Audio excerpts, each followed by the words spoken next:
कार्यक्रम के पुण्यार्चक हैं श्री नरेश जैन, श्रीमती सरिता जैन पुत्र, श्री मनीष जैन पुत्र वधू, श्रीमती उर्वी जैन, वीर जैन सूरत गुजरात, बेटी श्रीमती नम्रता जैन, दामाद श्री विकेश जी जैन सूरत।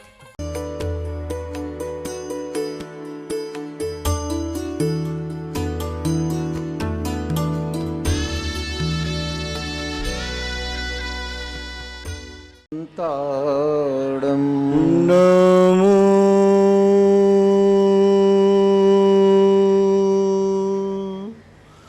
सिद्धार्णं नमो सिद्धार्णं नमो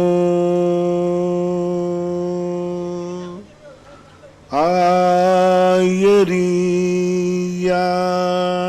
नमो आयर्याणं नमो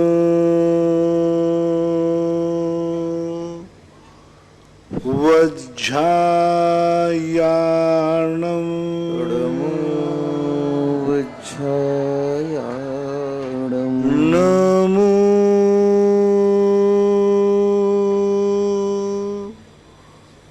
लोये सर्वसाहूर्णं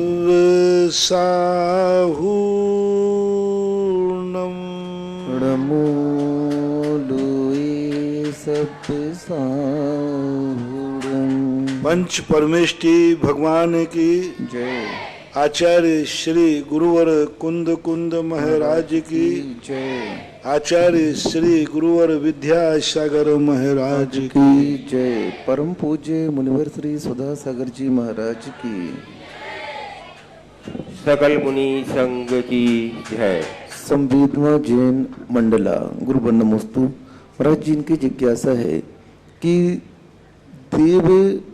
देव गति से च्युत होकर के क्या त्रियंच और स्त्री पुरुष पर्याय में जा सकता है? कौन? देव। क्यों नहीं जा सकता? देव आराम से जाते ही हैं। 12वें स्वर्ग तक के देव त्रियंच बन सकते हैं, कोई बाधा नहीं। और त्रियंच तो क्या, कोई भी त्रियंच बन सकता है। यानी व्यक्ति 9वें ग्रेविक से भी आया हुआ व्यक्ति, 9वां ग्रेविक 31 सागर की आयु वाला, वो भी मर करके त्रियंचों में और स्त्रियों में जा सकता है, कोई बाधा नहीं। क्योंकि देव पर्याय जो है जाकर के स्त्री पुरुष भेद है, यहाँ तक कि सम्मूर्छनों में भी पैदा हो जाए, बस वो विकलत्र में नहीं जाएगा। हाँ, एक इंद्री भी बादल एक इंद्री बन सकता है, सूक्ष्म एक इंद्रियों में नहीं जाएगा। और खास तौर से पृथ्वी काय वनस्पति कायों में इनके जन्म होते हैं तो कोई बाधा नहीं। श्रीमती सारिका जैन सिरोंज गुरुवर नमोस्तु। महाराज जी ये पूछ रहे हैं कि जो 700 मुनियों को अर्घ चढ़ेगा उनका नाम, लेकिन ये ध्यान रखना, एक इंद्रियों में जो जाएगा वो प्रथम वो दूसरे स्वर्ग वाले ही जाएंगे। ऊपर वाले जीव जो हैं एक इंद्रियों में जन्म नहीं लेंगे, वो मनुष्य त्रियंच और स्त्री वेदी नपुंसक वेदी बन सकते हैं। ग्रेवे से जो आएंगे, 9वें ग्रेवे से महाराज जी, जो 9वें ग्रेवे से आएंगे वो भी नहीं, एक इंद्री नहीं बन सकती। अच्छा। एक इंद्री प्रथम द्वितीय स्वर्ग के जीव बनेंगे। ऊपर के जो देव हैं वे त्रियंच स्त्री नपुंसक आदि में जाए, लेकिन एक इंद्रियों में नहीं जाएंगे। हाँ, सिरोंज से महाराज जी इनका प्रश्न है कि जो 700 मुनियों को अर्घ हम लोग चढ़ाएंगे यहाँ पर, तो उनके नाम नहीं है, उनकी अर्घावली नहीं है महाराज जी, तो उसको कैसे हम लोग चढ़ाएं? जब बहुत सारी संख्या हो जाती है तो नाम नहीं नंबर हो जाता है। हमारे संघ में जब बहुत बड़े बड़े आरिका संघ है ना, बड़े, इन आरिका संघों के कोई नाम नहीं, सब दुनिया जानती है, फलाने नंबर की आरिका, फलाने नंबर की आरिका। हम नाम कहाँ तक याद रखें? तो नंबर से भी कई बार जाना जाता है। 700 मुनियों के नाम तो अपन को देखने में नहीं मिले, लेकिन 700 मुनियों का यदि अपन नंबर देख लेंगे तो उनका कोई ना कोई नंबर तो रहा होगा, पक्का है। तो नंबर से जैसे अपन नमस्कार करेंगे तो अपना उनको नमस्कार माना जाएगा जिस नाम के उस नंबर पर रहे होंगे, क्योंकि बहुत संख्या में नंबरों का अंक मान लिया। तो नंबर से अपन उनको अर्घ चढ़ाएंगे, 1 number 2 number 3 number. Meenu Jain fancy dress Baraut गुरुवर नमोस्तु। महाराज जी, इनकी जिज्ञासा है कि जब बच्चे का जन्म होता है तो उस समय कुंडली का एक नाम निकलता है, तो उस कुंडली के नाम को रखना ही आवश्यक है या कोई दूसरा नाम भी रख सकते हैं? देखो, श्रेष्ठतम श्रेष्ठ वही है, गुड बेटर बेस्ट, सबसे अच्छा वही है कि जो कुंडली का नाम लिखे अक्षर वो, क्योंकि आपका जिस नक्षत्र में जन्म हुआ उस नक्षत्र से अक्षरों का भी बहुत बड़ा मेल होता है। सभी अक्षर सभी राशि वाले नहीं हैं, हर राशि के बीजा अक्षर अलग अलग होते सब राशियों में, तो अच्छा है कि वो रखें। यदि ऐसा नहीं कर सकते किसी कारण से तो फिर अपनी इच्छा के अनुसार रखें। पूज्यवर जिनसेन स्वामी ने श्री महापुराण के अंदर लिखा कि जन्म के 12वें दिन, 10 दिन पूरे होने के 12वें दिन नामकरण क्रिया कही गई, तो वहाँ शुभ नामों को एक मटके में भर लीजिए, शुभ नाम अच्छे लिख करके, या 1008 नाम जो सहस्र नाम के हैं अथवा कोई और भी शुभ मटके में रख दीजिए, और किसी अबोध बालिका के द्वारा उसमें से एक पर्ची निकलवाइए, जो पर्ची आ जाए वो उसका नाम रखा जा सकता है, ऐसा महापुराण में लिखा। लेकिन ज्योतिष के अनुसार मेरी भी मान्यता यही है कि राशि के अनुसार यदि नाम रखते हो तो उसके लिए ज़िंदगी में बहुत कुछ लाभ हो सकता है और बहुत अच्छा रहता है। महाराज जी, आजकल कुछ ऐसे नाम रखे जाते हैं बच्चों के जो बिल्कुल अटपटे से लगते हैं और लोगों को बहुत अच्छा लगता है, तो इन नामों का भी दुष्प्रभाव बच्चों के जीवन में होता है? नहीं पड़ता, बहुत पड़ता है। नाम का प्रभाव तो बहुत ज़्यादा पड़ता है। अच्छे नाम रखना, शुभ नाम आने, शुभ नाम रखो, अच्छे नाम रखो। तुम लोग बच्चों के नाम बिगाड़ देते हो, लाड़ प्यार में बिगाड़ देते हो, तो ऐसे नहीं करना चाहिए। अच्छे नाम है, बच्चों के अच्छे नाम रखना चाहिए, प्रभाव पड़ता है, बराबर पड़ता है। मंजू जैन अजमेर, गुरुवर नमोस्तु। महाराज जी, इनकी जिज्ञासा है कि ये कह रहे हैं कि हमारे मिथ्यात्व का त्याग है, कुदेवों को हम नहीं पूजते हैं और मेरे बच्चों की शादी नहीं हो रही है, तो परिवार के लोग बोलते हैं जो कुल देवता हैं, कुल देवी हैं, उनकी आराधना करो तो ये सब काम जल्दी हो जाएगा, और मेरा मन बिल्कुल नहीं करता। जो दुनिया के देवताओं को पूजा उन सबकी हो गई क्या? ये सब कुछ नहीं है, व्यर्थ की बातें हैं। और काकताली न्याय से कभी हो भी जाए ऐसा तो उसे काकताली न्याय ही मानना चाहिए। कभी कभी ऐसा हो जाता है कि धोख देने गए और हो गया, और देखो उससे हो गया, अभी तक इसलिए नहीं हुआ था, लेकिन ऐसा कुछ भी नहीं है। कुदेव कुदेव ही रहेगा, वो देव है ही नहीं तो करेगा कैसे कुछ? कई चीज़ों का दुनिया में अस्तित्व ही नहीं, ना किसी भी दर्शन में, ना उनका। जो कुदेव है वो कुदेव ही है, अनर है ही नहीं, अस्तित्वहीन है वो देवत्व को, तो उसके पास शक्ति है ही नहीं। ये मात्र आपका साइकोलॉजी इफेक्ट है, आप तंत्र विद्या से प्रभावित हैं, और ऐसा प्रभावित करने वाले लोगों से आपको डरना नहीं चाहिए। और फिर भी करके देखना है तो प्रैक्टिकल कर लो भाई, कर लो, और नहीं हो तो फिर बाद में मेरे पास प्रायश्चित को मत आना। नहीं मानते हो, आपका मन है तो कर लो, तुम्हारी मर्जी पड़े तो कर लो, और क्या, करके देख लो, जिससे कि तुम्हारे मन में भ्रम न रह जाए। ऐसा मिक्की पाटनी नसीराबाद, गुरुवर नमोस्तु। महाराज जी की जिज्ञासा है कि पांडुक शिला पर जब भगवान का अभिषेक करते हैं तो पांडुक शिला गंधोदक से डूब जाती है, तो पांडुक शिला में गंधोदक में डूबना अच्छा है कि उसके नीचे कुछ परात आदि की व्यवस्था करें, या गंधोदक को अलग से कुछ ऐसी व्यवस्था करी जाए? भगवान तो नहीं डूबना चाहिए, डूबते भी नहीं हैं, थोड़ा बहुत पानी आ जाता है तो बात अलग है, एकदम तो नहीं डूबते, क्योंकि उसमें छेद होते हैं, होल होते हैं, तो थोड़ा बहुत। अब तो सिंहासन रख दो, सबसे बढ़िया है। लेकिन समस्या ये है कि आप लोग सिंहासन पर रखते ही भगवान को गिरा दोगे, क्योंकि आप लोगों के पास विवेक तो है ही नहीं, इसलिए ऐसी बात नहीं है तो उस पानी की निकासी की व्यवस्था बना दो।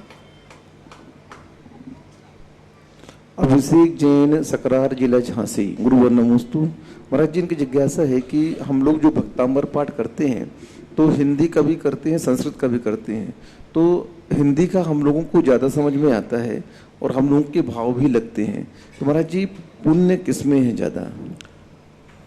पुण्य जो है मूल स्वरूप में है। नमोकार मंत्र की मैंने बात कही थी ना, नमोकार मंत्र अंजन चोर को समझ में नहीं आया तो भी नमोकार मंत्र सिद्ध हो गया। हिंदी का नमोकार मंत्र तुम लाखों करोड़ों बार पढ़ो तो भी कोई सिद्धि होने वाली नहीं। हमारे यहाँ मूल में नहीं समझ में आ रहा है तो भी मूल ही पढ़ो। हिंदी का सहारा तो माँ समझने के लिए लो, पाठ के लिए नहीं। भक्तांबर के पाठ का नियम है आपका, तो संस्कृत का पाठ करोगे तो ही पाठ माना जाएगा। हिंदी का पाठ करने से आपका भक्तांबर पाठ नहीं माना जाएगा। नमोकार मंत्र की माला फेरने से नमोकार मंत्र ही पढ़ना पड़ेगा। आप कहो कि मैं अरहंतों को नमस्कार हो, सिद्धों को नमस्कार हो, ये फेरने से वो जाप की कोटि में नहीं आएगा। अर्थ बराबर सही है, नमो रिहंताणम और अरहंतों को नमस्कार हो, दोनों का अर्थ सही है, कुछ भी है, लेकिन ये जाप नहीं, वो जाप है। तो जो मूल स्वरूप है उसको ही पढ़ना चाहिए, पाठ का जब ही माना जाएगा। तत्वार सूत्र का पाठ करने का नियम है, तो आप हिंदी का तत्वार सूत्र बन गए, आप उसका पाठ कर लो, नहीं चलेगा। उसको आपको मूल वही पाठ करना पड़ेगा जो पाठ आचार्यों ने लिखा है। नीरज कुमार जैन, ओडिशा बामरा निवासी। गुरुवर नमोस्तु। महाराज जी, इनकी जिज्ञासा है कि मेरे पास में 2 ऑप्शन है। एक गांव में नया मंदिर बन रहा है जहां पर सक्षम समाज नहीं है, और दूसरा क्षेत्र में मूर्ति बैठाने के मुझे मौका मिल रहा, अवसर मिल रहा है। तो इन दोनों में से मुझे कहाँ अपने धन का उपयोग करना चाहिए? आवश्यकता कहाँ है? दोनों जगह आवश्यकता है। जहाँ आवश्यकता हो वहाँ ठीक है, लेकिन जहाँ सबसे ज़्यादा लोग, हमारे यहाँ दान का कितना दान दिया इसका महत्व नहीं है, उस दान का उपयोग कितना हुआ। एक तुमने गृह चैत्यालय में मूर्ति बैठा ली, कितने लोग दर्शन करेंगे? 10 लोग, 20 लोग। एक तुमने पंचायती मंदिर में बैठा ली, कितने लोग दर्शन करेंगे? 100-200 लोग। और एक तीर्थ क्षेत्र में बैठा ली, कितने दर्शन करेंगे? हजारों लाखों लोग।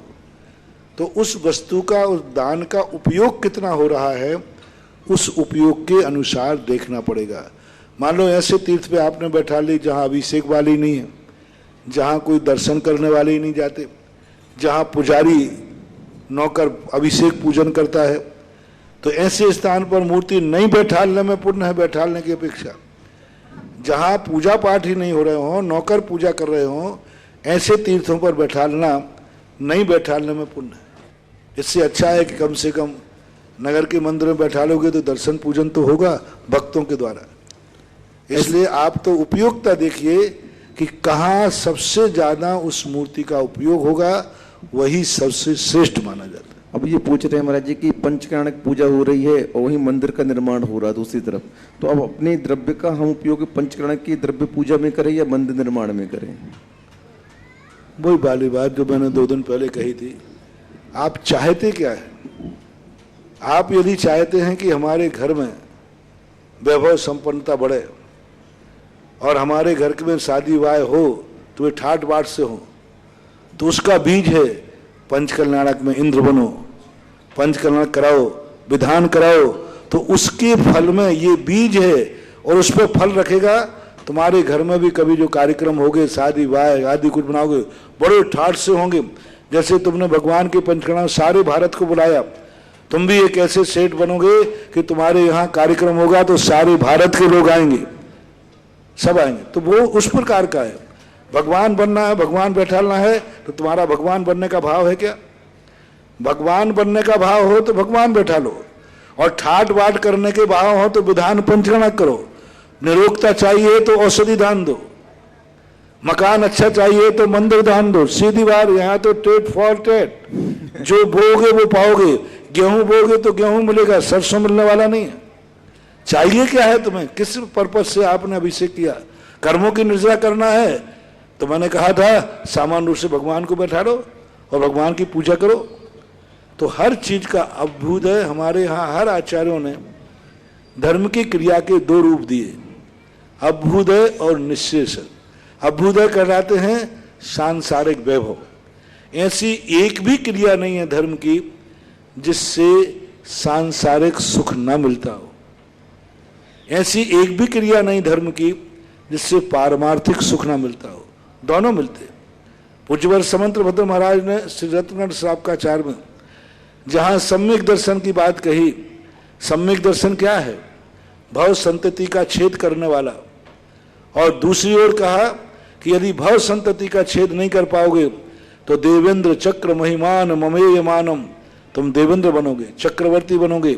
ओजस तेजो विद्या विजय विभव सनाता महाकुला महाहर्ता मानव तिलका भवंती दर्शन पूता। जो सम्यक दर्शन से सहित हैं वे मानव तिलक बनते।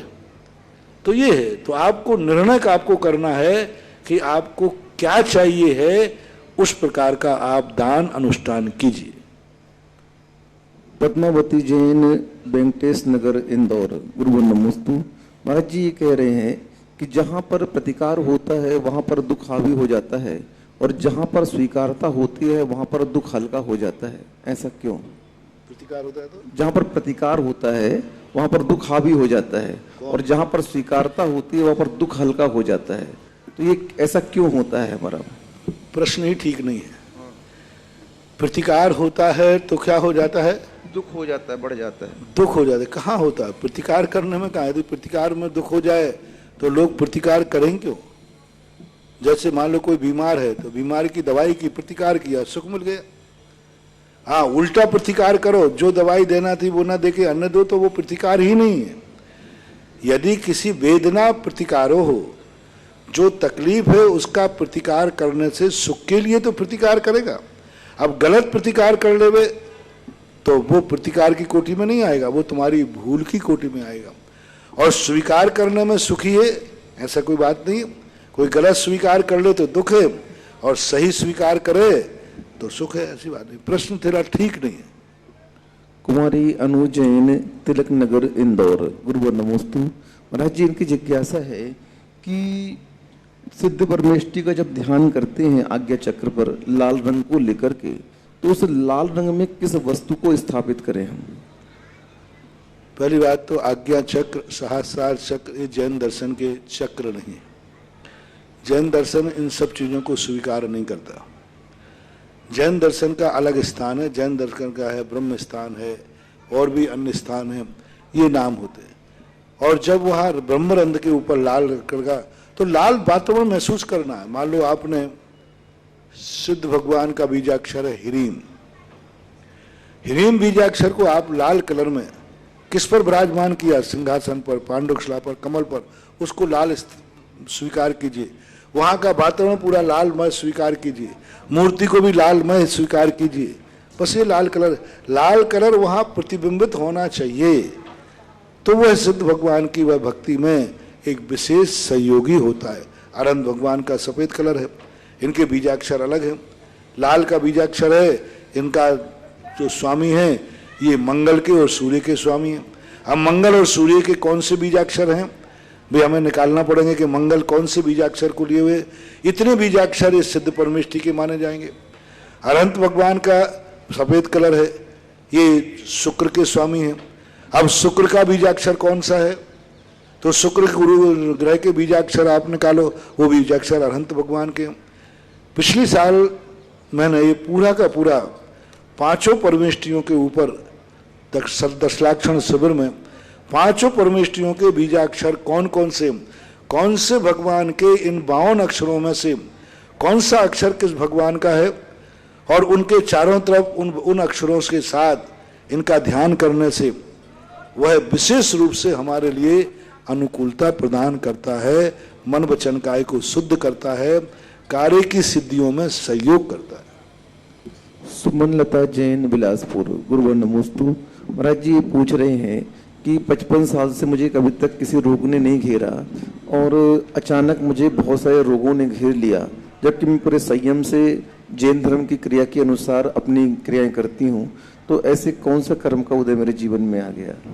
कर्म का उदय है ही सीधा सा। जितने दिन तक आपने अच्छे कर्म किए होंगे, बाद में आपने घृणा कर ली होगी किसी रोगी से। बहुत अच्छी कई लोग सेवा करते हैं बहुत, और थोड़ी सी ज़्यादा चिड़चिड़ापन आ जाए या प्रतिकूल हो जाए तो उसी रोगी के प्रति उनको घृणा भाव आ जाता है, उपेक्षा भाव आ जाता है। तो तुमने अच्छे दिनों में कुछ साल तक सेवा अच्छी की होगी, बाद में तुमने उससे घृणा की होगी, रोगी से उसकी उपेक्षा की होगी, भाव किया होगा कि मरता नहीं है ये और पता नहीं कब तक जिएगा, ऐसा परिणाम किया होगा। अंत में उसका परिणाम है कि आपको 55 साल के बाद व्याधि घेर दी। वो तो सीधा कंप्यूटराइज है पूरा का पूरा कार्यक्रम पूरा कंप्यूटराइज है। जितना वहाँ उतना यहाँ। जहां गड़बड़ यहां हो जाए समझ लेना वहां गड़बड़ हुई थी, उसके बिना कोई परिणति हो ही नहीं सकती। अंकुर जैन, सुल्तानगंज, मध्य प्रदेश। गुरुवर नमोस्तु। महाराज जी, इनकी भावना है कि जैन समाज बहुत समृद्ध समाज है, लेकिन कुछ यहाँ पर भी बहुत गरीब वर्ग के लोग रहते हैं। तो महाराज जी ये कह रहे हैं कि जैन समाज के वे संपन्न श्रीमान लोग करोड़ों अरबों रुपए दान करते हैं, तो ऐसे ही इन लोगों के माध्यम से इन गरीब लोगों के लिए कुछ फंड इनके व्यापार आदि के लिए भी होना चाहिए, ताकि ये उनके समान बन सकें। पहली बात, करने का कोई निषेध नहीं है, लेकिन हर व्यक्ति प्रॉफिट देखता है। एक गरीब को तुम उठा भी दोगे, पढ़कर लिख करके समृद्ध होके क्या करेगा? पापी तो करेगा, संसारी तो बढ़ाएगा, पात्र तो है ही नहीं। हमारे आचार्यों ने शास्त्रों में लिखा, जो दान तुमने दिया है, जिसको दान दिया है, तुम्हारा दान लेने के बाद उसने क्या किया है, इसका पुण्य है। तुमने वस्तु दे दी, लेने के बाद उसने क्या किया है, क्या किया? उसने खाया पी करके सामायिक की, धर्म ध्यान किया, क्या किया ये देखो। तो जो दान देने के बाद, इसलिए वहां पहले मैं भी यही सोचता था, लेकिन जब शास्त्रों में पूज्यवर उमा स्वामी महाराज को जब पढ़ा, विधि द्रव्य दात्री पात्र विशेषा तद विशेषा, विधि पात्र के अनुसार। पात्र कौन? जो हमारे दिए हुए दान को सदुपयोग करता है, सामायिक करता है, ध्यान करता है, उसको पुण्य ज्यादा लगेगा। पूज्यवर कुंद भगवान ने प्रवचन सार में लिखा, दान दे करके जो अच्छे कार्यों में लगाए, समझ लेना चाहिए वो बीज तुमने अच्छे खेत में बोया। खेत तो सभी हैं, बीज चोखा है, लेकिन ऊसर बीज है तो गेहूं कम आएगा, अच्छा खेत है तो गेहूं ज्यादा फसल आएगा। इसी प्रकार गृहस्थ को वो देगा, गृहस्थ पढ़ करके करेगा क्या? पापी तो करेगा, संसारी तो बढ़ाएगा। हाँ, यदि वो जाकर के मुनि बनता है, तुम्हारे यहां मनोज्ञ की वैयावृत्ति कहा है। मनोज्ञ किसे कहा?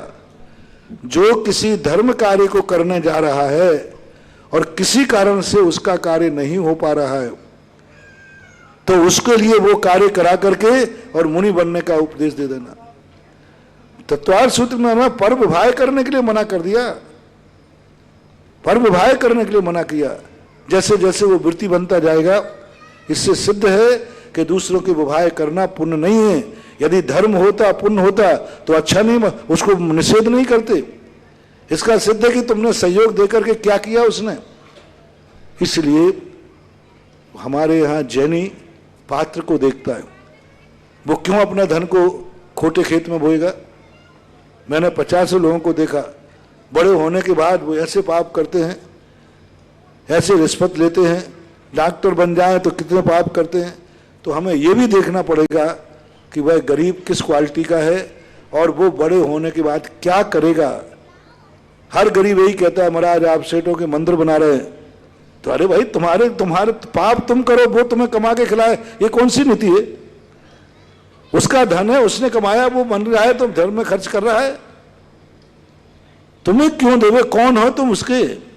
और पाप तुमने किए हैं, तुम्हारे पास धन दौलत था, तुमने ऐसो आराम, जुआ तुमने खेला और कर्जा सेठ चुकावे। एक व्यक्ति ने जुआ खेल के कर्जा चुका कर लिया, अब सेठ कमाई करके आया, वो उसका जुआ चुकावे। पूर्व में तुमने जुआ खेला इसलिए गरीब हुए। पश्चाताप तो हो रहा उसे? कोई पश्चाताप नहीं है, सब घड़ियाल आंसू हैं। नहीं महाराज, जिनके यहाँ कुछ नहीं। मैंने ऐसा देखा महाराज, अच्छे अच्छे गरीबों को जैसे वे अमीर बन गए, मंदिर तक नहीं आते हैं, अभिषेक पूजन करते थे, और जैसे वो समृद्ध हो गए मंदिर में दर्शन करने नहीं आते। अभिषेक करते थे, ऑफिसर बन गए, अब मंदिर के दर्शन करने तक नहीं आते। ऐसे 99% जो पश्चाताप है ये इनका ठोकर के कारण है। जेल में हर व्यक्ति पश्चाताप करता है, जेल के बाहर के बाद वही अपराध करता है जो किया। नरकों में इनने पश्चाताप किए, आगम प्रमाण है, नरकों में पश्चाताप किए। उसे एक बार मनुष्य पर्याय मिल जाए, जैसे ही आ गए मस्त हो गए। कुछ नहीं है, ये सब ठोकर के मारे हैं हम। जब तक इनके पास ठोकर हैं तब तक ये पश्चाताप कर रहे हैं। जिस दिन इनको खुशहाली आ जाएगी, ये उपकार मानने तक नहीं आते, आभार मानने तक। आभार मानने तक नहीं आते कि इनकी कृपा से मैं अच्छा हो गया। ये 99% लोगों की बात करें, 1% का अपवाद है। 1% अपवाद है। मैं तो 50 हूं, मैं तो सारे संसार में भोगे बैठा हूं। ना जाने कितनों की सहायता कराई होगी, ना जाने कितने गरीबों को सुधारा होगा, और वे अमीर बनते ही आज मंदिर के दर्शन करने नहीं आते, अभिषेक करने नहीं आते, बोले महाराज मेरे पास टाइम नहीं है, मेरे पास समय नहीं है। ये सब बातें हैं कर्म की मार। अच्छे दिनों में कोई व्यक्ति सुधरता है तो बात, बुरे दिनों में सुधरने का कोई चांस नहीं रहता। बस तुमने प्रश्न ऐसा किया तो जवाब भी ऐसे ही मिलेगा। क्यों देवे वो? मान लो तुम गरीब हुए हो, जुआ खेलकर, व्यसन करके, पाप करके, धन दौलत से अत्याचार किए, उस कारण से तुम गरीब हुए हो। यदि कोई व्यक्ति जुआ में हार जाए, मकान जायदाद, कोई व्यक्ति व्यसन में हार जाए, गुंडागर्दी में हार जाए, और सेठ ने पैसा कमाया ईमानदारी से और उस पर कर्जा हो गया, तो अब बोलो एक जुआरी का कर्जा ईमानदारी से कमाया हुआ सेठ को चुकाना चाहिए या नहीं? जुआरी का कह रहा हूं, बोलो जुआरी का। और यदि उसको दे दिया फिर जुआ खेलेगा, नहीं चुकाना चाहिए। उसको गरीबी का एहसास होने दो, उसे ठोकरें खाने दो, उसे फुटपाथ पर सोने दो। गरीबों पर ज्यादा दया करना उनकी जिंदगी को बर्बाद करना है। इनको एहसास होने दो, इनका जो पश्चाताप है। पूज्य रति वृषभ महाराज ने बहुत अच्छी बात कही कि अभियोग जाति के देवों को वाहन क्यों बनाते हैं? कोई देवताओं को चलना तो है नहीं, 1 मिनट में यूं बजाते ही आ जाएगा, फिर क्यों कहते हैं तू हाथी बन? बहुत गजब। अपन लोग तो, आप लोग तो ठीक है भाई, थकते हो करते हो, उनको तो कुछ नहीं करना, 1 मिनट में आ जाए वो। फिर भी नहीं साहब, हाथी पे बैठ के जाएंगे, घोड़े पर। बोले क्यों? बोले उन जीवों का पाप कर्म का फल इसके बिना नहीं मिलेगा। उनको एहसास कराना है कि मैंने इस प्रकार का पुण्य किया है, तभी तो उनको एहसास होगा, उनके कर्मों की निर्जरा होगी। जब वो सिद्धांत मैंने ऐसा डेवलप किया, इसलिए बैठ रहा है कि इसका ये कर्म कट जाए, इसको एहसास हो जाए कि मैं भी देव हूं, ये भी देव है, और देखो मैं वाहन बना हूं और बैठा हुआ है। महाराज जी उसको अवध ज्ञान आ जाए और वो अवध ज्ञान लगाता है, फिर पश्चाताप करता है। ये आचार्यों की वाणी है। अब मैं क्या करूं? बीवी बच्चे नहीं महाराज जी, यहाँ पर विचारों के बीवी बच्चे रहते हैं। यहाँ मैं कुछ भी नहीं बोल सकता, वो तो मैं बच्चों पे बोला। प्रश्न जैसा है वैसा जवाब है। प्रश्न जवाब तुम्हारा ये प्रश्न है कि लोग मंदिरों में खर्च करते हैं, उतना गरीबों को दिया है। इस प्रश्न में तो मैं कहूंगा गरीब मरे तो मरे, एक दाना नहीं देना। पहले मंदिर बनाओ, ये पात्र है, ये दाता है, ये आगम का वचन है, ये आगम का वचन है। क्योंकि शास्त्र में स्पष्ट लिखा है कि पात्र को, खोटे पात्र को दान देना ये नियम है। अब आप प्रश्न करते कि कोई बच्चा अच्छा पढ़ना चाहता है, अच्छा आदमी बनना चाहता है, बहुत अच्छा इंसान बनना चाहता है, लेकिन उसके पास पैसा नहीं है तो क्या करें? तो मैं जरूर बोलता, सेठ लोगों, एक व्यक्ति अच्छा बनना चाहता है, इसको अच्छा बनाओ, तुम इसके पुरस्कार में अच्छे बन जाओगे। रोज को बोल रहा हूं। प्रश्न धर्म को नकारोगे कि पंचकल्याणक में उड़े लोग महान महान पाप बंद करते। लोग आजकल धर्म में बहुत खर्च कर रहे हैं, इधर गरीब मर रहे हैं, मैं उनका सख्त विरोधी हूं। ऐसे व्यक्ति एक एक दाने को मोहताज हो जाएंगे। यानी तुम धर्म को कोस रहे हो, तुम पंचकल्याणक को कोस रहे हो, तुम दान को कोस रहे हो। नहीं, इनको नहीं कोसना चाहिए।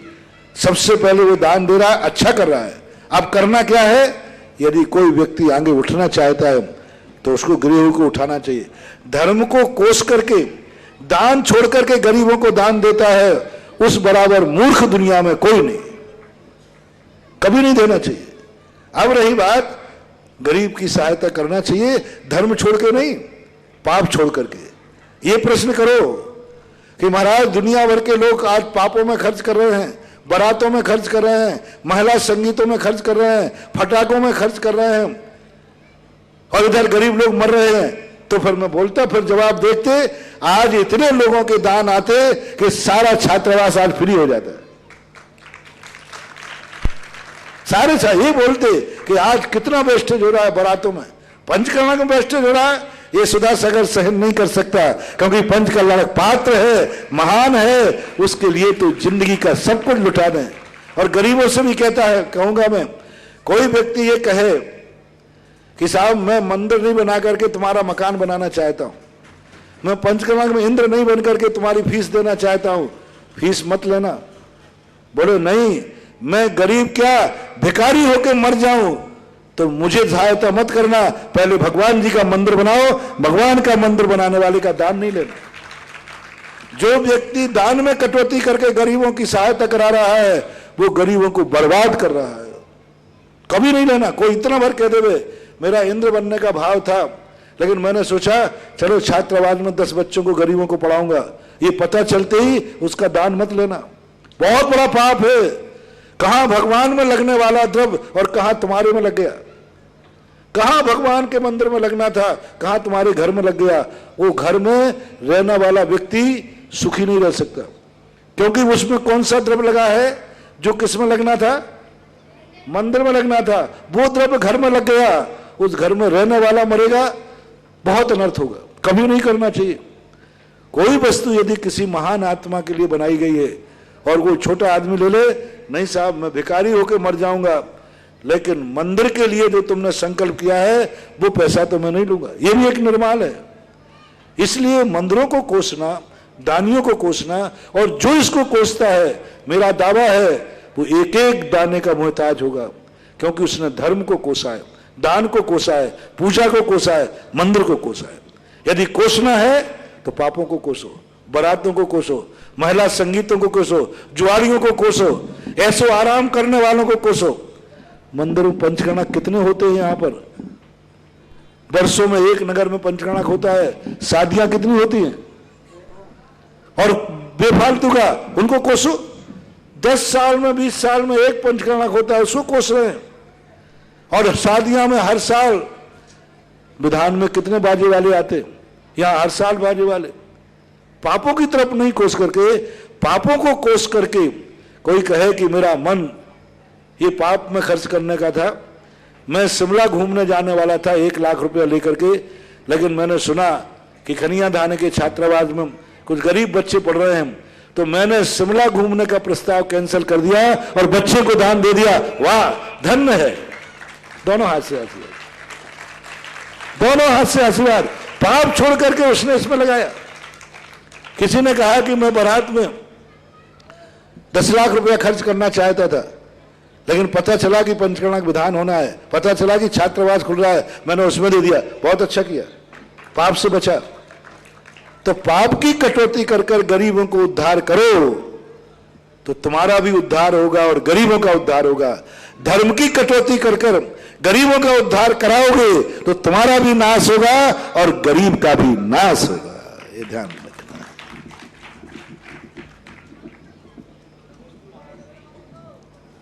श्री पीयूष भैया, खनियादाना जैन संस्थान।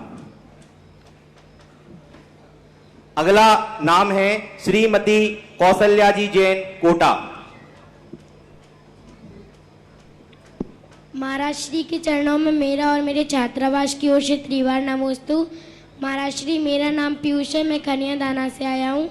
मेरा प्रश्न यह है कि जो लोग जैन धार्मिक संस्थाओं में आर्थिक रूप से कमजोर बच्चों को पढ़ाने के लिए दान देते हैं, उन्हें कितना पुण्य मिलता होगा? तुमने बेटा समझदारी से काम किया। जो मैंने अभी प्रश्न वही चल रहा था कि जो व्यक्ति पापों में खर्च करने के लिए तैयार है, गुटखा, तमाकू, ऐसो आराम में दुनिया भर के जिनके बिना कार्य चल सकता है, ऐसे लोग उस पैसे को बचा करके यदि किसी को, अपने गरीब को गले लगाते हैं, यानी कोई व्यक्ति एक गरीब को गले लगाता है तो गरीब का उद्धार नहीं करता, वो अपनी अमीरी की सुरक्षा का रजिस्ट्रेशन करा लेता है। यानी एक गरीब को तुमने पैसा दे दिया तो गरीब अमीर बनेगा या नहीं बनेगा, तुम्हारी अमीरी शाश्वत हो गई। एक लूले लंगड़े को आपने उठा दिया तो वो चल पाएगा या नहीं चल पाएगा, तुमने अपनी पैरों की मजबूती पा ली। तो संसार के कार्यों में कटौती करके, ऐसो आराम के में कटौती करके यदि किसी गरीब का पालन करता है, अब देख लीजिए सारे भारत से मेरा कहना है, इनकी हाइट देख रहे होगे आप और इनकी उम्र देख रहे होगे, इस उम्र में भी ये धर्म पढ़ने के लिए तैयार हुए हैं। और आप पंचम काल में कहते हो कि महाराज आज के बच्चे धर्म पढ़ने ही नहीं चाहते, आज के लोग धर्म करने ही नहीं चाहते। देखो यहां सफेद टोपियां कितनी बैठी है, बड़े बड़े बूढ़े लोगों के सिर पर टोपी नहीं है और हमारे छोटे बच्चों के ऊपर टोपी है और ये पहन रहे हैं। ये देखो कितनी व्यवस्था है। मात्र यदि ऐसे बच्चे, जिसे हमारे यहां मनोज्ञ की वैयावृत्ति कहते हैं, एक व्यक्ति कहता है कि मैं ऐसे स्कूल में पढ़ना चाहता हूं जहां मांसाहार है, और एक कहता है कि नहीं, यदि कोई मेरी सहायता कर दे तो मैं शाकाहारी स्कूल में पढ़ना चाहता हूं, तो तुमने उस व्यक्ति की सहायता नहीं की, अहिंसा परमो धर्म की रक्षा की, शाकाहार की रक्षा की। यानी एक बच्चा, यही एक बच्चा लौकिक स्कूल में पढ़ता, कॉन्वेंट में पढ़ता, वहां अंडे खाना सीखता, वहां नमोकार मंत्र नहीं सीखता, वहां संसार की भोग विलासता सीखता, और वही बच्चा आपकी कृपा से संस्थान में आके पढ़ने लगा और नमोकार मंत्र सीख गया, तत्वार सूत्र सीख गया, शाकाहार सीख गया, रात्रि भोजन त्याग दिया। अब जिस व्यक्ति का कुछ भी नहीं कर पाया, इसका सारा श्रेय उसको जाएगा और वो बहुत अभाग्य मानेगा। और एक एक बच्चे को गोद, मैं तो हर व्यक्ति से कहता हूं कि जिसके जितने बच्चे हों, यदि अपने बच्चे का भला चाहते हो, कई लोग आते हैं महाराज मेरे पास, मेरे सिद्धांत तो बहुत प्रैक्टिकल होते। महाराज जी मेरा बच्चा पढ़ने जा रहा है, हमारा बच्चा बड़ा हो रहा है, आप आशीर्वाद दो, वो अच्छी पढ़ाई करे, अच्छे नंबर लावे, बहुत ऊंचाइयों पर पहुंचे, आप आशीर्वाद दो। तो मैं सिर खुजलाता हूं, मैं कि भैया मैंने पूरे शास्त्र पढ़ लिए, ऐसा कोई उपाय शास्त्रों में नहीं लिखा, ऐसा कोई उपाय नहीं लिखा जो मैं आशीर्वाद दे दूं। अब मैं क्या करूं? फिर मैं कहता हूं एक बात जरूर सुधा सागर पुराण में लिखी है, नाम क्या रखा उसका? हालांकि कोई सुधा सागर पुराण होता नहीं है, लेकिन अब आटे से जो भोजन बनाएगा वो पालक तो वही कहलाता है। मैंने कहा एक जरूर है कि तुम ऐसा करो, यदि अपने बच्चे को ऊंचाइयां चाहते हो तो इस बच्चे के साथ किसी गरीब बच्चे को भी उसी स्कूल में उसी बराबरी में पढ़ा दो, जाओ तुम्हारा बच्चा अपने आप सुरक्षित रहेगा और पढ़ जाएगा। उसकी दुआ तुम्हारे बच्चे को पढ़ा देगी, उसकी मां की दुआ तुम्हारे बच्चे को पढ़ा देती कि आज सेठ जी ने, मेरे बच्चा तो कभी पढ़ ही नहीं सकता था, उस सेठ जी ने पढ़ा दिया। उस मां की दुआ, उस पिता की दुआ, उस परिवार की दुआ और उस बच्चे की दुआ तुम्हारे बच्चे की सुरक्षा कर देगी, मेरा आशीर्वाद नहीं। तो जिन जिन के लोगों को अपने बच्चों की सुरक्षा कर रहे हैं, एक बच्चे को जरूर गोद लेना चाहिए। मैंने कई प्रैक्टिकल किए। एक व्यक्ति के यहां संतान नहीं थी, 40-45 साल हो गए। वो कहता महाराज जी मैंने क्या पाप किए, मेरे बेटा बेटिया नहीं। मैंने कहा अरे पुण्य के उदय है रे, तेरे संतान नहीं है, ना ऊधो का देना ना सूधो का देना, शांति से धर्म ध्यान कर। और जिनके बाल बच्चे हैं वे दिन रात उन्हें, नहीं महाराज जी ये तो आप लोगों की बातें हैं, शादियों की बातें हैं, हम लोगों को ऐसा नहीं होता। तो मैंने कहा भैया देखो, कोई शास्त्रों में बच्चा पैदा करने का मंत्र नहीं लिखा, आप लोगों को मिले तो ले लेना, हमें मत देना, कहीं नहीं लिखा। पर मैंने यूं कह दिया, देख तेरे बच्चे तो है ही नहीं और अब उम्र तेरी हो गई, होंगे भी नहीं। अब उसका चेहरा उतर गया। महाराज जी ने ये भी कह दिया अब होंगे भी नहीं। मैंने कहा एक काम कर ले, मैं गौशाला खोल रहा हूं, इन गौशाला में इन गायों के बच्चों की, अनाथ गायें हैं, कटने गई थी, कम से कम इन्हीं को अपना बच्चा मान ले और इन्हीं की सेवा कर। यही तेरी जिंदगी है। हो सकता है इनकी सेवा से अगले भाव में तू 100 बेटों का बाप बने। तू तो नहाओ पू तो फलो, ये वरदान। उसने कहा महाराज आप, और उसने सेवा करना शुरू कर दी। मुश्किल से 1.5 साल ही सेवा नहीं हो पाई। 45 साल की उम्र में उसके घर में बच्चा आ गया। उसे पता नहीं, उसको तो मालूम है कि होना तो है ही नहीं। एक दिन पेट में कोई तकलीफ हुई, डॉक्टर के पास गया, डॉक्टर ने कहा ये तो प्रेग्नेंट है, इसके पेट में बच्चा है। बोले इस उम्र में बच्चा कहां से आ गया है?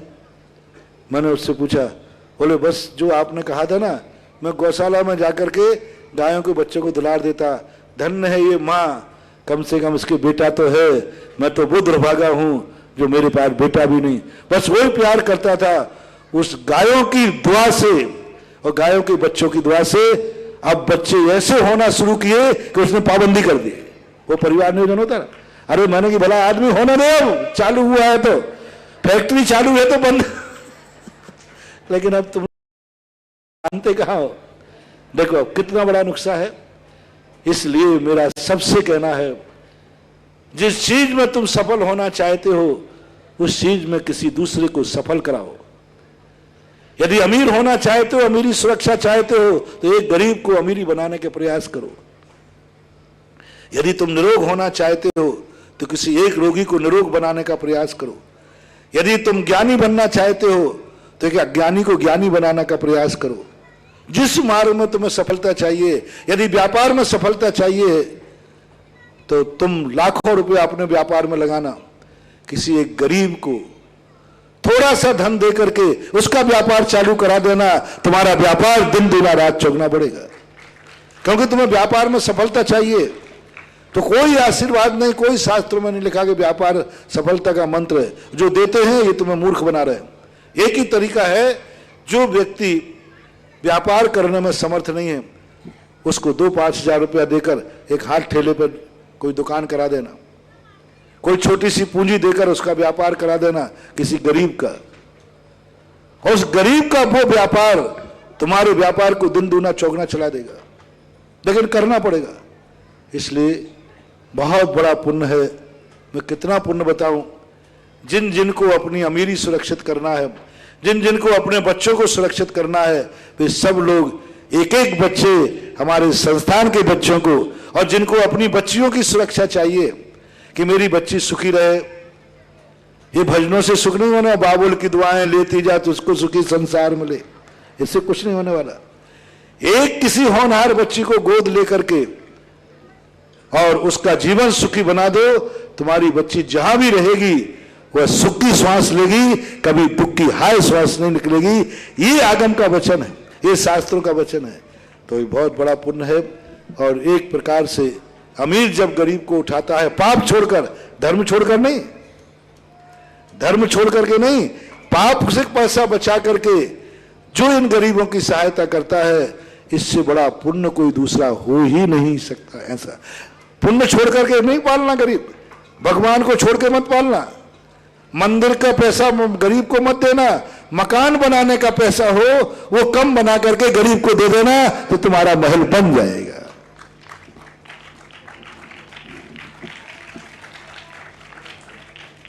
श्रीमती कौशल्या जी जैन, कोटा। अगला नाम है श्रीमान जीवेश जी जैन, खनिया थाना। नमोस्त, मेरे भगवान के चरणों में नमोस्त, बारंबार नमोस्तु नमोस्तु नमोस्तु। मेरी जिज्ञासा ये है कि गुरु कुदेव कुधर्म का त्याग करने के बाद और किस किस बातों का ध्यान रखना चाहिए महाराज श्री जी?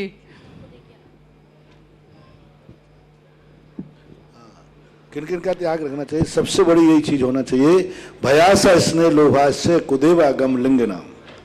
हमारे यहाँ कहा भय, स्नेह, लोभ आदि के कारण से कभी भी कुदेवों की तरफ परिणाम नहीं जाना, यही सबसे बड़े ध्यान है।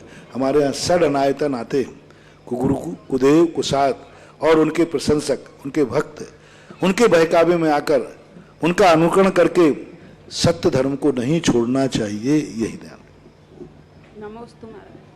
पूज्य मुनिश्री के चरणों में महाविद्यालय परिवार की तरफ से कोटिशा नमोस्तु नमोस्तु नमोस्तु। पूज्य मुनिश्री, मेरा प्रश्न है कि महाभारत के वन पर्व में लिखा है कि विद्या, कुल और कर्म, इन तीनों को पवित्र रखना चाहिए, जिससे स्वयं में शुद्धता और पवित्रता बढ़ती है। तो हम इन तीनों को, विद्या, कुल और कर्म को किस प्रकार से शुद्धता बढ़ाए, जिससे हमारे साथ साथ हम जिन विद्यार्थियों को पढ़ाते हैं, उनमें संस्कार देते हैं, उनमें भी पवित्रता होए? कृपया अभी प्रातःकाल प्रवचन में हमने यही बात कही थी, कल भी कही थी, कि व्यक्ति को यह एहसास होना चाहिए कि मैं कौन से कुल में जन्म हुआ और इस कुल की आचार संहिता क्या है। हमेशा जिस रास्ते पर तुम चलते हो, इसके पहले कौन गया है उस रास्ते पर, वो मंजिल तक कैसे पहुंचा। वर्तमान युग क्यों पढ़ाए जाते हैं? इसलिए पढ़ाए जाते हैं कि वर्तमान युग के 63 लाख का पुरुष उस रास्ते पर जा चुके हैं जिस रास्ते पर तुम जाना चाहते हो। तो उनका जीवन चरित्र, उनके उतार चढ़ाव आए, उन्होंने इन घाटियों को कैसे पार किया, यह शिक्षा लेना चाहिए।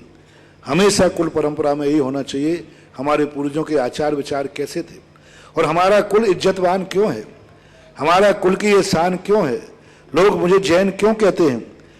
तो ये सब चीज़ों का अवश्य ज्ञान करना चाहिए, तभी वो कुल शुद्धि कर पाएगा। विद्या शुद्धि का अर्थ होता है ये विद्या किस लिए बनाई गई। बाजार से एक चाकू खरीदते समय ध्यान होना चाहिए, फैक्ट्री ने चाकू क्यों बनाया, सब्जी काटने के लिए, मर्डर के लिए। माचिस खरीदते समय ये ज्ञान होना चाहिए, ये माचिस की बनाई किस लिए गई, अर्थ क्रिया। हमारे शास्त्रों में इसको आया, सैद्धांतिक शब्द है अर्थ क्रिया। कोई भी क्रिया करते समय ये सोचना इसका प्रोडक्शन किस भाव से हुआ। माचिस किस लिए बनाई गई थी, बनाते समय क्या भाव था, इसलिए कि लोग अंधेरे से दूर हो जाए, दीपक जलाएं।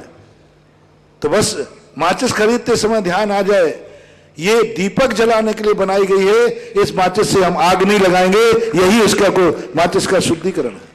आग किस लिए बनाई गई थी, अच्छे लोगों को देखना, जीवों को देखना, अर्थ क्रिया का ध्यान रखो, आंख शुद्ध बनी रहेगी। कान किस लिए बनाए गए थे, पैर किस लिए बनाए गए थे, उसकी अर्थ क्रिया क्या थी। पैर किस लिए बनाए गए थे, इसलिए कि दूसरों को पैरों से रौंदो, इसलिए कि हम अच्छे कार्य करें, शिखर जी की वंदना करें। अर्थ क्रिया, ये जैन कुल क्यों है, इसकी अर्थ क्रिया क्या है, ये विद्या किस लिए बनाई गई। ऋषभदेव ने विद्या का उपदेश दिया, महान आत्माओं ने इस विद्या का उपयोग क्यों दिया। ऋषभदेव पढ़ाने बैठ गए, ऋषभदेव जैसा व्यक्ति ज्योमेट्री पढ़ा रहा है, ऋषभदेव जैसा व्यक्ति जो अलजेब्रा पढ़ा रहा है, ऋषभदेव जैसा व्यक्ति हिस्ट्री ज्योग्राफी पढ़ा रहा है, अंक विद्या, लिपि विद्या। आखिर महान आदमी गलत के लिए नहीं, उन्होंने किस लिए पढ़ाया होगा। बस उस अर्थ क्रिया को ध्यान रखें कि ये विद्या दुनिया में किस लिए आई है। यदि ये ध्यान रख जाए तो उसकी विद्या शुद्ध बनी रहेगी, विद्या शुद्ध बनी रहेगी, कभी अशुद्ध हो ही नहीं सकती, क्योंकि उससे ध्यान है माचिस से इस मकान में आग लगाना है। बोले नहीं, माचिस दीप जलाने के लिए बनाई गई थी, मैं आग नहीं लगाऊंगा। सेल्फास बनाया गया था एक दवाई के रूप में, मैं इससे मरूंगा नहीं, मारूंगा नहीं। तो ये सब चीजें, हर क्रिया की अर्थ क्रिया होती है। वो अर्थ क्रिया का प्रयोजन क्या, प्रकृति ने ये हवाएं क्यों चलाई, प्रकृति ने ये हरियाली क्यों दी, उसकी अर्थ क्रिया समझो, आपको काटने का कभी भाव नहीं आएगा। प्रयोजन करना चाहिए हर चीज का। इसी प्रकार कौन सा कर्म करें जिससे कर्म शुद्ध बना रहे। कर्म शुद्ध के लिए एक ही है, ये कर्म क्यों बनाया। महान आचार्य कहते हैं अर्थ पुरुषार्थ धर्म पुरुषार्थ का, अर्थ पुरुषार्थ को जिनवाणी कह रही है, तो अर्थ कोई पाप के लिए तो नहीं है, ये धन शराबियों के लिए तो नहीं है, ये धन ऐशो आराम के लिए नहीं है। जब महान आदमी अर्थ पुरुषार्थ की बात कर रहा है तो कोई ना कोई दम है। धन काय के लिए है, ये व्यापार काय के लिए है, आजीविका के लिए, जीवन चलाने के लिए धन है, जीवन चलाने के लिए व्यापार है। तो जीवन चलाओ ना, जीवन मिटा क्यों रहो। व्यापार करो दूध पीने के लिए, जीवन बनेगा। व्यापार कर रहे हो शराब पीने के लिए, जीवन मिटेगा। व्यापार जीवन बनाने के लिए कि मिटाने के लिए, बोलो। बनाने के लिए। तुम तो शराब पी रहे हो तो मिट गया ना, तुम तो दूसरे की जिंदगी मिटा रहे हो। तो ऐसा व्यापार के लिए, शुद्ध करने के लिए, व्यापार शुद्ध, कुल शुद्ध और विद्या शुद्ध करने के अर्थ क्रिया का यदि अपन चले जाएं तो ये तीनों शुद्ध हो जाए। नमस्ते। अमरलता जी जैन, दिल्ली।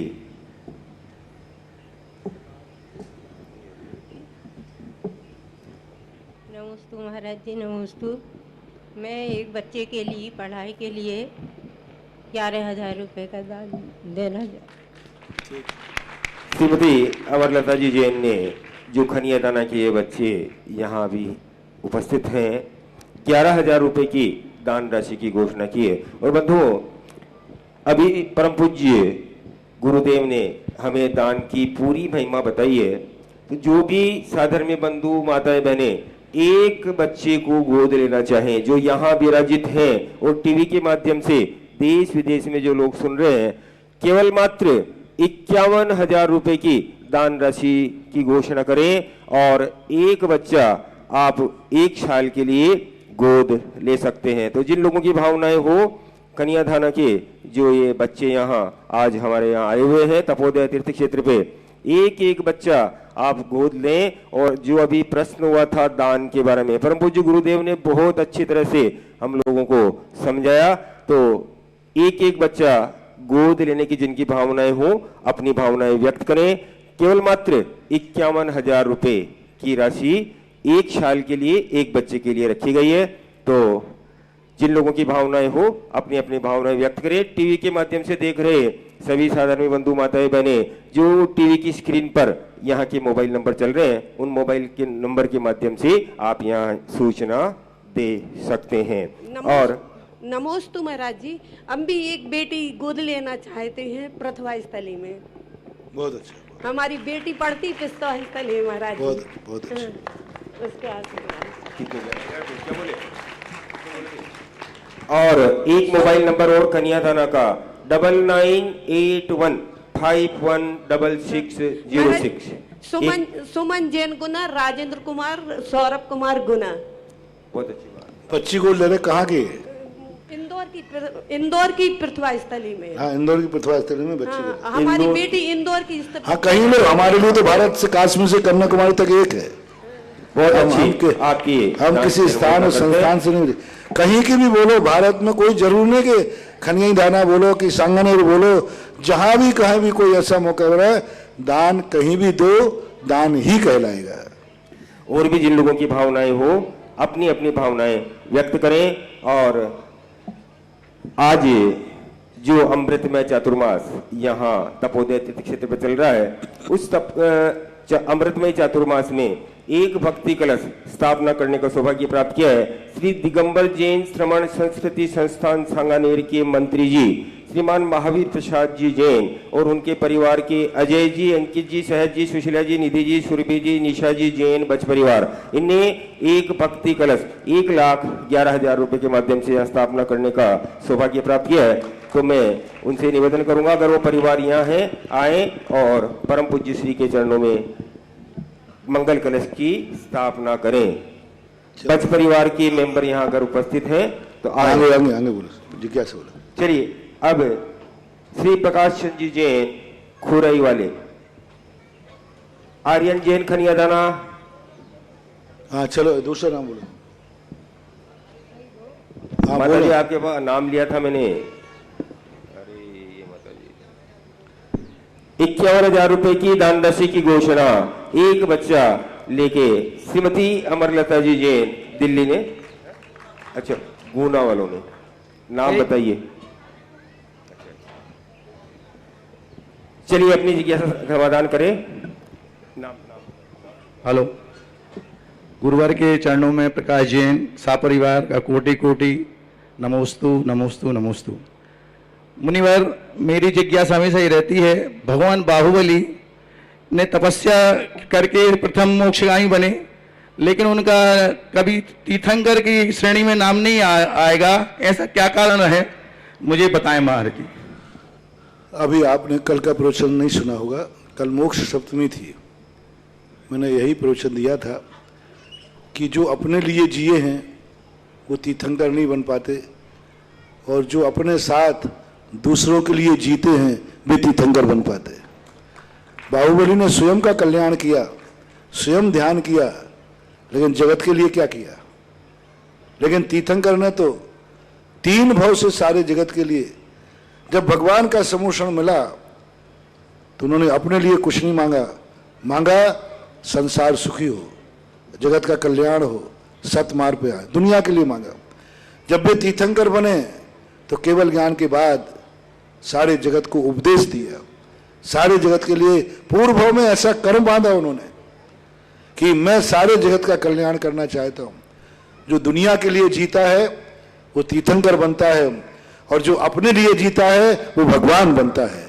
इसलिए बाहुबली भगवान तो है लेकिन तीर्थंकर नहीं है। तीर्थंकर के लिए दुनिया के लिए जीना पड़ता है। जो दूसरों के लिए जीता है, जहां जिसका कोई स्वार्थ नहीं, कोई लेना देना नहीं, उनका कल्याण चाहे, उनका सुख चाहे। अपनों के लिए तो दुनिया सुखी चाहता है। कौन नहीं चाहता कि हमारे घर में, अभी मैं दोपहर में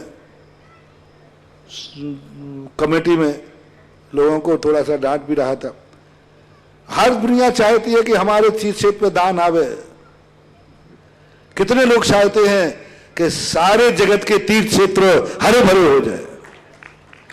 99% लोग अपने तीर्थ पे दान चाहते हैं, अपने तीर्थ को हरा भरा देखना चाहते हैं। ये दान की कोटि में नहीं आएगा, ये धर्म की कोटि में नहीं आएगा, ये मोह की कोटि में आएगा। कितने लोग चाहते हैं कि कहीं भी दान दो, और ये मेरे गुरु ने सिखाया, और इसी का परिणाम है मेरी सफलता का। मैं किसी तीर्थ क्षेत्र से नहीं बना हूं, जहां जाता हूं वही मेरा तीर्थ क्षेत्र है। इसलिए लोग दान देते हैं, और जो अपने अपने उनको 1100 भी मांगे तो 1100 भी नहीं देता, क्योंकि वो जानता है देने वाला ये तीर्थ को दान नहीं मांग रहा है, अपना है, यानी ये मेरा है तो मेरेपन को दान मांग रहा है। इसलिए बहुत कठिन होता है। हर दुनिया अपने लिए मांगती है जहां हमारा स्वार्थ हो। एक व्यक्ति ने एक चतुर्मास के समय का दान कभी नहीं बोला, और दूसरी जगह जाके बोल दिया। मैंने कहा क्यों बोल दिया? बोले यहाँ हमारी ससुराल है। तो उसने दान बोला है कि ससुराल को बोला है? तो जितने ये दान देते हैं, ये मेरा गांव है, मेरा तीर्थ है, मेरा मंदिर है, यहाँ मेरा स्वार्थ है, उसके लिए तुम कितनी भी मेहनत करो, खोदोगे पहाड़ निकलेगा तो कुछ चूहिया निकलेगी, चूहिया। खोदोगे पहाड़, बहुत मेहनत करोगे, खूब समय दोगे, खूब दान दोगे, लेकिन किसको दिया? क्योंकि तुम्हारा मेरापन लगा हुआ है, ये मेरा स्वार्थ है, और वो फलते फूलते हैं जहां कोई नहीं।